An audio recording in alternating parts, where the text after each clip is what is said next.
Żewġ ġuventur ta' 16-il sena li jisimhom ma jistax jixxandar fuq ordni tal-qorti ingħataw il-ħelsien mill-arrest wara li aggredew ħaddiem li jwassal likerna l-erba' f'Marsa Xlok u allegatament taw xi daqqit tapon u taw daqqit b'martell wara li ħadulu l-mobile u l-motur.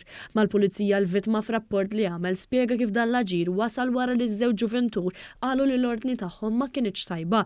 Il-ġuventur ġew identifikati permezz tal-pjattaforma li minn fuqha ordnaw l-ikel u ma ġew mixlija b'serqa aggravat li żammew lil vittma kontra l-volontà tiegħu u li kkawżaw l-ġrieħi fost oħrajn u ma wieġbu mhux ħatja għall akkużi miġjuba kontrihom. Fl-awla l-familji ta' tfal kienu viżibilment f'xokk u ma setgħux jemmnu dak li ġara fid-deċiżjoni tagħha l-qorti tat il-ħelsien mill-arrest lill-imputati fuq diversi kundizzjonijiet minkejja li s-sentenza mistennija tingħata il-ġimgħa d-dieħla dan fuq depożitu ta' 200 euro u garanzija personali ta' 10,000 euro.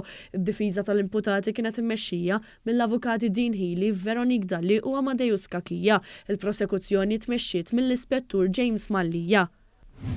Negozjant Taljan qed jiġi mixli li froda lil konsumaturi tiegħu permezz ta' depożiti fuq amara importata. Giordano Domenico Perucchini ta' 56 sena u li joqgħod il-Pjetà allegatament kien jitlob 50% depożitu fuq l-amara li għal xi raġuni ma kienitx tasal u qed jiġi mixli li froda 7 persuni bl-ammonti jvarjaw bejn 500 euro u 5,000 euro u ġie arrestat nhar il-ġimgħa u jieġeb mhux ħati għall akkużi miġjuba kontrih.